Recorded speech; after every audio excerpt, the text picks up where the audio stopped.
आप सभी का नमस्कार बच्चों। और आइए आज के जो वीडियो है उसमें हम बात करने वाले हैं एकदम बेहतरीन कॉन्सेप्ट के साथ। और वो जो कॉन्सेप्ट है वो है कोऑर्डिनेशन केमिस्ट्री का एक बेहतरीन टॉपिक। अब आप इस थंबनेल पे देख भी रहे होंगे कि कौन सा टॉपिक है। वो है स्टेबिलिटी ऑफ कॉम्प्लेक्स। ठीक है, तो स्टेबिलिटी ऑफ कॉम्प्लेक्स कैसे डिसाइड करते हैं ये हम लोग बात करेंगे एकदम बेहतरीन 10 15 20 मिनट के अंदर। 15 मिनट ज़्यादा आपको टाइम नहीं लूंगा और उस टॉपिक के अंदर एकदम शॉर्टकट और बेहतरीन तरीके से आपको मैं कॉन्सेप्ट देने वाला हूं। तो लेट नहीं करते हैं, आते हैं अपने लेक्चर पे और चलते हैं। सबसे पहले पे कि स्टेबिलिटी ऑफ कॉम्प्लेक्स का सबसे पहली बात जो होती है वो होता क्या है। Splitting energy. स्प्लिटिंग एनर्जी आप पढ़ोगे कि क्रिस्टल फील्ड स्प्लिटिंग होता क्या है। जब 5d ऑर्बिटल जो होता है उसके चारों उसके आसपास लिगेंड आता है, तो लिगेंड क्या करता है, वो उस 5d ऑर्बिटल की डीजनरेसी डिस्टर्ब करता है और फिर वो दो भागों में टूट जाता है। एक होता है T2G और एक होता है EG। आपको पता है T2G में ट्रिपली जनरेटेड होता है, EG में डबली जनरेटेड होता है। तो हम कैसे डिसाइड करेंगे कि जो अपनी ये डी ऑर्बिटल की स्प्लिटिंग हो रही है, जो 5d ऑर्बिटल होते हैं उनके पास जब लिगेंड अप्रोच करता है तो उनकी एनर्जी में भूचाल आता है और एनर्जी में बवाल होने लगता है, एनर्जी में डिस्टरबेंस होने लगता है। फिर आगे चल के ये लोग टूटते हैं, बराबर दो भागों में टूट जाते हैं बेटा जी। और जब ये दो बराबर भागों में टूटते हैं तो एक भाग T2G और एक भाग अपना EG होता है। तो ये डिपेंड करता है कि कॉम्प्लेक्स कौन सा आपका है, ऑक्टाहेड्रल है या टेट्राहेड्रल है या स्क्वायर प्लेनर है, राइट। तो हम ये डिटेल बात नहीं करेंगे, वो मैं अलग वीडियो दूंगा आपको। क्रिस्टल फील्ड स्प्लिटिंग कैसे बनाते हैं, कैसे देखते हैं, कैसे निकालते हैं एनर्जी भी। तो यहाँ पे क्या होता है, ये जो गैपिंग आती है इनके बीच के डिफरेंस आता है उसी को स्प्लिटिंग एनर्जी कहते हैं। दोनों के बीच का जो गैप होता है उसे स्प्लिटिंग एनर्जी बोलते हैं, राइट। तो बोलता है कि जितना ज़्यादा स्प्लिटिंग एनर्जी आपका होगा उतना ज़्यादा वो मॉलिक्यूल स्टेबल होगा, वो कॉम्प्लेक्स स्टेबल होगा। ये बात आपको ये बताता है कि अगर आपको ये पता चल जाए कि स्प्लिटिंग एनर्जी किसका ज़्यादा है किसकी कम है, तो वो आप बेहतरीन तरीके से ये बता सकते हो कि वो कंपाउंड यानी कॉम्प्लेक्स स्टेबल होगा या नहीं होगा। ठीक है, मतलब क्या हुआ, मतलब ये हुआ कि स्टेबिलिटी ऑफ जो कॉम्प्लेक्स होता है वो डायरेक्टली प्रोपोर्शनल होता है सर स्प्लिटिंग एनर्जी। इसको ही हम क्या बोलते हैं, स्प्लिटिंग एनर्जी के नाम से बोला जाता है। तो ये आपको बेहतरीन चीजें मैं बता रहा हूँ, ध्यान से सुनिएगा। तो कैसे डिसाइड करेंगे कि किसका, कौन से कॉम्प्लेक्स की स्प्लिटिंग एनर्जी ज्यादा होगी, कौन से कॉम्प्लेक्स की स्प्लिटिंग एनर्जी कम होगी। ये डिसाइड करते हैं 5 फैक्टर। और वो 5 फैक्टर बेटा जी है, पहला फैक्टर है सर नेचर ऑफ लिगेंड, पहला फैक्टर होता है। दूसरा फैक्टर होता है कि उस जो कॉम्प्लेक्स के अंदर मेटल है, इस कॉम्प्लेक्स के अंदर मेटल होता है, फिर लिगेंड कितनी बार है वो आपको देखना है, कॉम्प्लेक्स न्यूट्रल है या पॉजिटिव है या जीरो चार्ज है वो देखना है। तो जो सेंट्रल मेटल होता है, ये सेंट्रल मेटल आयंस होते हैं, तो उनके ऊपर चार्ज कितना होता है वो डिसाइड करेगा कि आपका जो कॉम्प्लेक्स है वो स्टेबल होगा या नहीं होगा। दूसरी बात आपने देख लिया, तीसरी बात पे आते हैं भैया। जेड इफेक्ट का मतलब होता है कि जो अपना न्यूक्लियर इफेक्ट होता है वो आपको देखना, न्यूक्लियर चार्ज जो होता है वो कैसे डिसाइड करेंगे। तो न्यूक्लियर चार्ज को मैं एक अलग आपको छोटा सा वीडियो बना के दे दूंगा, उसको आप देखिएगा, आनंद आएगा। इसमें पहले आनंद लेते हैं कि जेड इफेक्ट अगर उस सेंट्रल मेटल एटम का आपको डिसाइड कर लिया आपने, तो आप बेहतरीन तरीके से बता सकते हो कि उसकी क्रिस्टल फील्ड स्प्लिटिंग कितनी होगी और उसकी स्टेबिलिटी कितनी होगी। मेरी बात समझ में आ रही है। चौथी बात बेटा आते हैं ज्योमेट्री ऑफ कॉम्प्लेक्स। आपको भी पता है कि जो आप ज्योमेट्री अपने सिलेबस में पढ़ते हो नीट के या जेई के या एकेडमिक में, तो उसमें कोऑर्डिनेशन नंबर 4 आप पढ़ते हो और कोऑर्डिनेशन नंबर 6 पढ़ते हो। सर 4 में क्या क्या होता है, सर 4 में जो होता है ना वो होता है सर टेट्राहेड्रल होता है। ठीक है, वो क्या होता है सर, टेट्राहेड्रल होता है, बराबर है। अगर कोऑर्डिनेशन नंबर 4 है तो टेट्राहेड्रल, या ये भी हो सकता है कि वो स्क्वायर प्लेनर होता है, राइट। अब बोलोगे सर इसमें फर्क क्या है? बिल्कुल फर्क है दोनों में। क्या फर्क है बच्चा? टेट्राहेड्रल का मतलब उसका हाइब्रिडाइजेशन sp3 होगा, और स्क्वायर प्लेनर का मतलब होता है dsp2 होता है। और कोऑर्डिनेशन नंबर 6 आप बहुत अच्छे तरीके से जानते हो कि सर या तो sp3d2 होगा या d2sp3 होता है। ये बात हम लोग डिटेल बात करेंगे जब आपको ज्योमेट्री एक एक टॉपिक में बताना चाहता हूँ। तो ये ज्योमेट्री आपको डिसाइड करेगा कि कौन सा स्टेबल होगा, कौन सा स्टेबल नहीं होता है। मेरी बात समझ में आ गई? अच्छा, पांचवा पॉइंट क्या कहता है सर? पांचवा कहता है कि अगर किसी कॉम्प्लेक्स के अंदर उस मेटल के साथ जो लिगेंड है, अगर लिगेंड उनके साथ मिलकर रिंग बना लेता है, इसका मतलब वो स्टेबल होगा। रिंग का formation, 5 membered ring most probable, 6 membered ring बनते हैं तो कॉम्प्लेक्स अच्छा खासा स्टेबल होता है। तो ये 5 पॉइंट हम थोड़ी थोड़ी हिंट लेकर के इंपॉर्टेंट टॉपिक, देखो एक बात बता दें, इस टॉपिक को जितना मैं पढ़ाया हूं ना, उतना अगर आप कर लेते हो तो एक क्वेश्चन पक्का आना है। चाहे वो नीट का पेपर हो, चाहे जेई का पेपर हो, चाहे आप बोर्ड का पेपर देख लो, नहीं आता है तो आप चैनल पे मत रुकना, मैं दावे के साथ बोलता हूँ। ठीक है, आते हैं। पहली बात आता है नेचर ऑफ लिगेंड। लिगेंड क्या होता है सर? लिगेंड जो होता है वो लुईस बेस होता है। वो क्या करता है लिगेंड? वो अपना इलेक्ट्रॉन सेंट्रल एटम को देता है। लुईस बेस का मतलब होता है, ये होता है। तो लिगेंड कैसा चाहिए स्टेबल कॉम्प्लेक्स बनाने के लिए? तो बेटा स्ट्रेंथ ऑफ लिगेंड अगर है तो लिगेंड दो तरह का होता है, एक स्ट्रॉन्ग फील्ड लिगेंड होता है, एक वीक फील्ड लिगेंड होता है। आपको पता है जो लिगेंड आप पढ़े होंगे आपको मिलेगा वो होता है स्ट्रॉन्ग फील्ड लिगेंड, और एक होता है weak field ligand. Strong field ligand का मतलब कि जहां भी वो अनपेयर्ड इलेक्ट्रॉन देखेगा उसको तुरंत पेयरिंग में कन्वर्ट कर देता है, ये होता है पावर स्ट्रॉन्ग फील्ड लिगेंड का। वीक फील्ड पेयरिंग नहीं करता है, राइट? हाँ, एक्सेप्शन बात छोड़ करके, वो बात छोड़ के, सर स्ट्रॉन्ग फील्ड लिगेंड पहचानेंगे कैसे, उसका भी मैं आपको तरकीब बताता हूँ। सर स्ट्रॉन्ग फील्ड लिगेंड वो होता है जो अपना इलेक्ट्रॉन इजिली किसी को यानी सेंट्रल एटम को दे सकता हो। तो याद रखना सी एन ओ और हेलोजन पीछे उठा लेना, यानी सबसे पहले वो इलेक्ट्रॉन देगा कार्बन, क्योंकि कार्बन की इलेक्ट्रोनेगेटिविटी कम होती है बेटा। तो सबसे लेस इलेक्ट्रोनेगेटिव होता है वो स्ट्रेंथ ऑफ लिगेंड को डिसाइड करता है, अच्छा लिगेंड का लगता है। ठीक है, तो याद रखिएगा अगर स्ट्रॉन्ग फील्ड लिगेंड है तो स्प्लिटिंग एनर्जी ज्यादा होगी, गैप ज्यादा आएगा। और वीक फील्ड लिगेंड है तो गैप कम आता है। आप देख लीजिए सर, ये मान लीजिए कि अगर ये स्ट्रॉन्ग फील्ड लिगेंड आप ले रहे हो और यहाँ पे 5d जनरेटेड ऑर्बिटल ले रहे हो, जैसे लिगेंड अप्रोच करेगा स्ट्रॉन्ग फील्ड, इनकी एनर्जी में डिस्टरबेंस आने लगेगा। आपको पता होगा एक्सियल और नॉन एक्सियल, तीन नॉन एक्सियल होते हैं और दो एक्सियल होते हैं।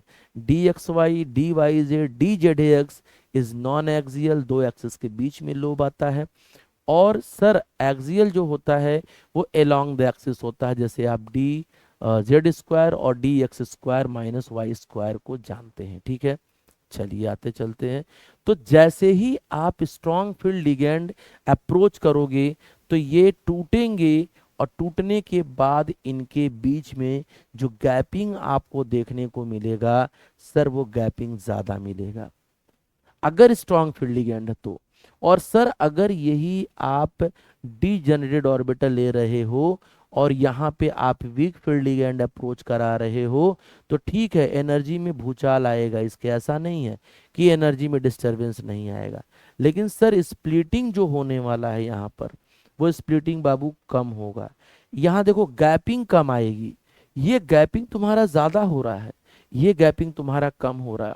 तो लिगेंड अगर स्ट्रांग होगा तो गैपिंग ज्यादा आएगा, लिगेंड अगर वीक होगा तो दोनों के बीच में गैपिंग कम आएगी। ठीक है, तो जितना ज्यादा गैपिंग मॉलिक्यूल उतना अच्छा स्टेबल, राइट?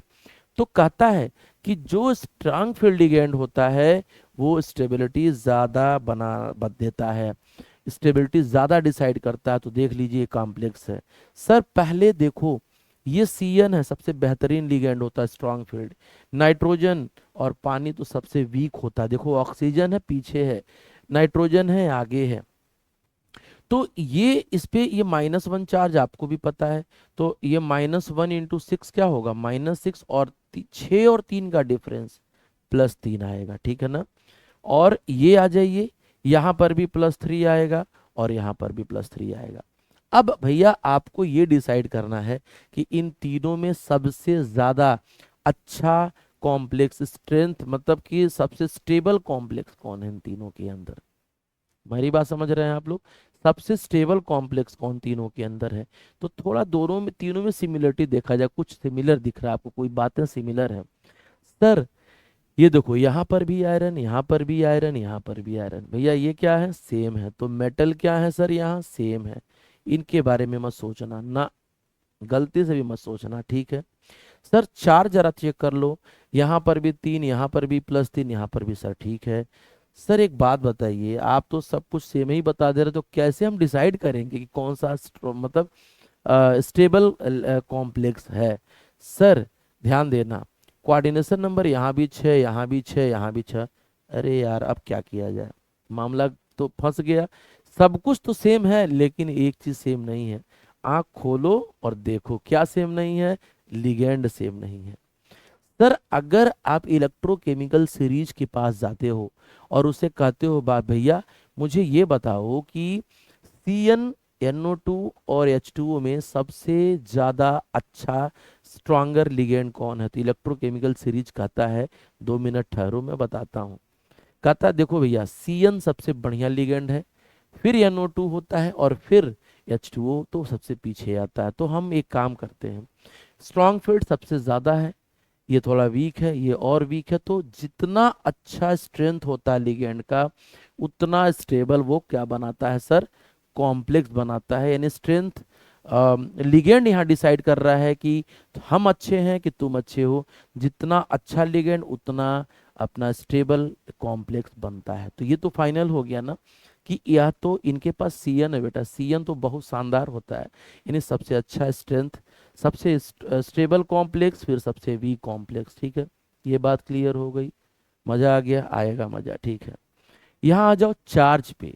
चार्ज पे सर, चार्ज से कैसे डिसाइड करेंगे, बताता हूँ ना, सब्र करो। Charge on central metal ion is directly proportional to stability of complex. Sir जिसके ऊपर चार्ज अलग आ गया, अब सुनना, ligand same, central metal same, charge अलग। सुनना, मैं तुमको बारूद वाली बात बताता हूँ सर, लिगेंड सेम है, ठीक है, देखो दोनों में लिगेंड सेम है। सर सेंट्रल मेटल एटम देख लिया जाए, ये भी सेम है, चलो ठीक है। अब क्या किया जाए, जब दोनों सेम है तो क्या करोगे बताओ, कैसे काम करोगे, उसको कैसे भाई फाइंड करोगे, मैं बताता हूँ तुमको। देखो, अब देखो, ये -1 भैया, ये -1, बेटा इन दोनों का, ये 6 और 3 का डिफरेंस +3, वेरी गुड। यहां आ जाओ, सर 4 और 6 का डिफरेंस +2। अब बोलो तुम किस पे सबसे ज्यादा चार्ज, इस पर ना, इसलिए ये ज्यादा स्टेबल होगा। समझे मेरी बात, पकड़ में आई भैया। आगे चलते हैं, यहां पे आ जाओ। ये देखो, ये 6 और 2 का डिफरेंस, 6 डायरेक्ट करो ना, -1 है ना, 6 और 2 का डिफरेंस 4, लिख दो। सर ये देखो, 6 और 4 का डिफरेंस 2, तो किस पे चार्ज, पहले वाले पे, हो गया खत्म। इससे बेहतरीन सवाल क्या हो सकता है, इससे शानदार क्या हो सकता है, कुछ नहीं। जेड इफेक्ट का मतलब क्या होता है, force of attraction, nuclear charge का बढ़ना। अगर रिपल्सिव यानी शील्डिंग इफेक्ट घट रहा है तो जेड इफेक्ट बढ़ेगा, और जेड इफेक्ट बढ़ेगा तो कॉन्ट्रैक्शन होता है, साइज छोटी होती जाती है। समझे मेरी बात, पढ़े होगे आप स्क्रीनिंग इफेक्ट के अंदर। तो आप याद रखिएगा कि जो शील्डिंग इफेक्ट होता है, मतलब शील्डिंग इफेक्ट होता है, वो जेड इफेक्ट के उल्टा होता है। और आप पढ़े भी होगे कि Z is equal to sigma is equal to ऐसे Slater constant, Z effect is equal to Z minus sigma, Slater constant आप पढ़े होंगे। तो ये जितना बढ़ेगा उतना ये घटेगा, और जेड जितना, सिग्मा जितना घटेगा उतना ये बढ़ेगा। अब कैसे डिसाइड करोगे, तो ध्यान देना, जेड इफेक्ट भी डिसाइड करता है स्ट्रेंथ के बारे में, ठीक है। तो जो 4D और 5D सीरीज के एलिमेंट होते हैं, उनके साथ दुनिया का कोई भी लिगेंड आ जाए, याद रखना, जो 4D और 5D सीरीज के एलिमेंट होता है, आपको भी पता है कि जब टॉप टू बॉटम आते हो तो एफ सबसेल आना स्टार्ट कर देता है। जैसे यहाँ एफ नहीं है, यहाँ यहाँ एफ आता है, तो एफ सबसेल के आने से ये आपको भी पता है कि एस पी डी और एफ में सबसे पुअर शिल्डिंग इफेक्ट कहाँ होता है? एफ में। और सबसे ज्यादा जेड इफेक्ट कहाँ होगा? उसी में होगा। तो जहां सिग्मा ज्यादा है, पुअर है, जहां सिग्मा कम है, वहां जेड इफेक्ट क्या होगा? ज्यादा होगा। तो कॉन्ट्रैक्शन होगा ना, साइज लगभग बराबर होता है, उसी को लेंथेनाइड कॉन्ट्रैक्शन के नाम से जानते हैं जब नीचे आते हैं तो बेटा। तो टॉप टू बॉटम आने पे एफ आता है, एफ आने से सिग्मा घटता है और जेड बढ़ता है, साइज लगभग इन दोनों के बीच में सिमिलरिटी आती है। इसीलिए बोला गया है कि कोई भी लिगेंड अगर हो, वीक हो तो भी स्ट्रांग होगा और स्ट्रांग हो तो भाई सेम ही है। तो अगर कोई बंदा 4D और 5D का है और उसके साथ strong field weak field ligand है तो भी वो स्ट्रांग की तरह काम करेगा। लेकिन 3D के लिए ऐसा कोई रूल नहीं है, ठीक। तो जेड घटेगा, सिग्मा घटेगा, जेड बढ़ेगा, ये बात है। अब देखो जरा सवाल सवाल से मजा आता है। FeH2O whole 6 3 plus, RuH2O whole 6 3 plus, osmium H2O whole 6 3 plus, check कर लो। सारे लिगेंड सेम? बिल्कुल सेम सर। अच्छा ठीक है, लिगेंड सेम है तो अब क्या किया जाए सर? बेटा सब पे चार्ज सेम है, सब पे चार्ज सेम है, सब पे चार्ज सेम है।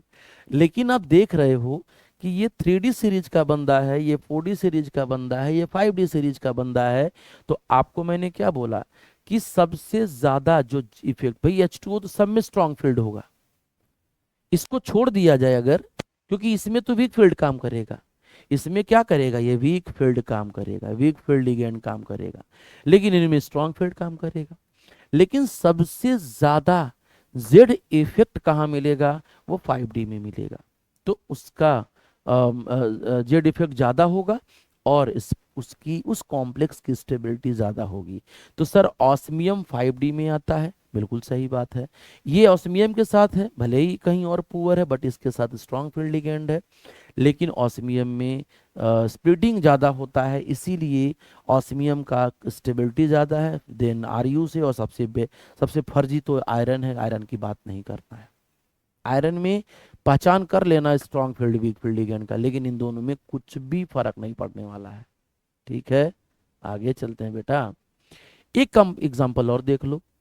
Sir NiCl4 2 PdCl4 2 PtCl4 2। अब देखो ध्यान से, यहाँ 4 और 2 का डिफरेंस +2, 4 और 2 का डिफरेंस +2, 4 और 2 का डिफरेंस। बेटा सब में लिगेंड सेम, सुनना मेरी बात, सब में क्या सेम है सर? लिगेंड सेम है, चलो बात बराबर है। सर ऑक्सीडेशन नंबर क्या है? ये भी सेम है, ये भी बात बराबर है। लेकिन बेटा जो एलिमेंट अपना है ना भैया, जो एलिमेंट है ना वो अलग अलग सीरीज का है। एक 3D सीरीज का है, एक 4D सीरीज का, एक 5D सीरीज का है। तो आपको भी पता है कि टॉप टू बॉटम आने पर जेड इफेक्ट बढ़ता है। बस याद रखना कि सर टॉप टू बॉटम आने पर जेड इफेक्ट बढ़ता है और जो सिग्मा होता है, स्लेटर कांस्टेंट होता है, स्क्रीनिंग होता है, वो घटता है। तो पीटी सबसे ज्यादा स्प्लिटिंग शो करेगा क्योंकि जेड इफेक्ट ज्यादा इसमें है। और ये तो फर्जी आदमी है निकिल के साथ, तो ये वीक फील्ड लिगेंड की तरह काम करेगा। तो इनकी तो पीछे जाना ही पड़ेगा, इनकी इनकी औकात नहीं इनके आगे जाने का। बचे 2 लोग। सर 2 लोगों में इस पे जेड इफेक्ट ज्यादा होगा तो स्प्लिटिंग ज्यादा होगा, स्प्लिटिंग ज्यादा होगा तो उसकी डेल्टा की वैल्यू ज्यादा होगी और फिर स्टेबिलिटी ज्यादा होगी। Is it clear? क्लियर, आगे चलते हैं। आइए 8वें लेक्चर पे, स्लाइड पे, ज्योमेट्री से कैसे डिसाइड करोगे स्प्लिटिबिलिटी? भैया ज्योमेट्री 3 मैंने बोला था, स्क्वायर प्लेनर, टेट्राहेड्रल, ऑक्टाहेड्रल। तो याद रखना अमूमन अगर नॉर्मल बात किया जाए तो टेट्राहेड्रल और ऑक्टाहेड्रल में लिगेंड ज्यादा है, ऑक्टाहेड्रल में। तो जितना ज्यादा लिगेंड स्प्लिटिंग उतना ज्यादा डेल्टा ओ, उतना ज्यादा स्टेबिलिटी। लेकिन कोऑर्डिनेशन नंबर 4 में 2 ज्योमेट्री होती है भैया, एक होता है स्क्वायर प्लेनर, एक होता है टेट्राहेड्रल। स्क्वायर प्लेनर का जो हाइब्रिडाइजेशन DsP2 होता है और टेट्राहेड्रल का हाइब्रिडाइजेशन जो होता है वो sp3 होता है। और ऑक्टाहेड्रल का जो हाइब्रिडाइजेशन होता है वो DsP3D2 या D2sp3, इनर ऑर्बिटल या आउटर। आउटर मतलब D2 बाहर और इनर का मतलब D2 अंदर, ठीक। D2sp3 इनर, sp3d2 बाहर। ठीक, क्लियर है। तो नॉर्मली ये बोला जाता है कि कोऑर्डिनेशन नंबर 6 का ज्यादा होना चाहिए कोऑर्डिनेशन 4 से, क्योंकि यहाँ 4 ही लिगेंड है, 4 लिगेंड है यहाँ सर, और यहाँ बेटा कितना है, 6 लिगेंड है। लेकिन ये बात सिर्फ नॉर्मल बात है, जैसे ही आप स्क्वायर प्लेनर में आओगे तो स्क्वायर प्लेनर की ऑक्टा स्प्लिटिंग टेट्राहेड्रल से ज्यादा होता है और ऑक्टाहेड्रल से भी ज्यादा होता है। ये बात गांठ बांध के रख लीजिए कि ये सबसे ज्यादा अपना नीट में पूछा हुआ है, एकेडमिक में नहीं पूछा है। सर एकेडमिक के लिए क्या है वो भी मैं बता देता हूँ यहीं पे। बोर्ड के लिए बस एक बात याद कर लेना, delta O is greater than delta t, क्योंकि यहाँ पर लिगेंड 6 है, बहुत ज्यादा लिगेंड है, और यहाँ 4 लिगेंड है। 6 लिगेंड ज्यादा स्प्लिटिंग करेगा, 4 कम करेगा। लेकिन नीट वाले बच्चों के लिए यह है कि जो स्क्वायर प्लेनर है उसमें स्प्लिटिंग ज्यादा होती है, और जो ऑक्टाहेड्रल है तो square then octa then tetra याद कर लेना। ठीक, रिलेशन पूछ देता है कभी कभी कि बताइए इन दोनों में क्या रिलेशन है, तो delta T is equal to 4/9 delta O, या भाई साहब delta O is equal to 9/4 delta T. तो कोई भी इनमें से पूछेगा, घबराने की जरूरत नहीं है। अब सुनिए, एक सवाल जरा बात कर लिया जाए। क्या सवाल है, एक सवाल जरा बात कर लिया। देखो सवाल में क्या रखा है मैं आपको बताता हूं। देखिए क्या सवाल है, कह रहा डेल्टा ओ फॉर CuCl6। देखो ऑक्टाहेड्रल है तो इसका वैल्यू दे रखा है सर, सोल्यूशन में देख लिया जाए। डेल्टा ओ की वैल्यू ना 18,000 सेंटीमीटर इनवर्स दे रखा है, और आपसे डेल्टा टी पूछ रहा। देख लो ये 4 कोऑर्डिनेशन नंबर में। सर लगा दो ना फार्मूला, सर फार्मूला लगाओ भाई। मैं लगा दिया, चलो ठीक है। 18,000 से डिवाइड कर दो, 9,000 2,000 आ गया, और 4 दूना 8, 8। ये फॉर्मूले से लगाओ ना, फटाफट आंसर आएगा, फटाफट। एक सवाल क्लियर हो गया, आगे चलते हैं। ये देखो ये सवाल बहुत बेहतरीन था, तो थोड़ा सा एग्जाम्पल ज्यादा लिया। देखो NiCl4 2- स्क्वायर प्लेनर है और ये ऑक्टाहेड्रल है, तो सिंपल सी बात है स्क्वायर वाला ज्यादा होगा, मैंने पीछे ही बताया। NiCl6 ऑक्टाहेड्रल ए भी है, ए टेट्राहेड्रल है, तो ऑक्टाहेड्रल पे चले जाना। CuNH3 होल 4 स्क्वायर है और CuCl4 टेट्राहेड्रल है, तो ये स्क्वायर वाले का ज्यादा होगा। क्लियर है, ये सवाल था। लास्ट में आते हैं चिलेशन इफेक्ट में। चिलेशन का मतलब रिंग बनाना। रिंग कौन बनाता है, जितने बाइडेंटेड है, ट्राइडेंटेड है, मतलब पॉलीडेंटेड लिगेंड वो रिंग बनाते हैं कोऑर्डिनेट मतलब सेंट्रल एटम के साथ। तो जितने भी पॉलीडेंटेड होते हैं वो रिंग बनाते हैं। देखिए जितना ज्यादा रिंग बनेगा वही चिलेशन कहलाता है, और उसकी स्टेबिलिटी अच्छी होती है।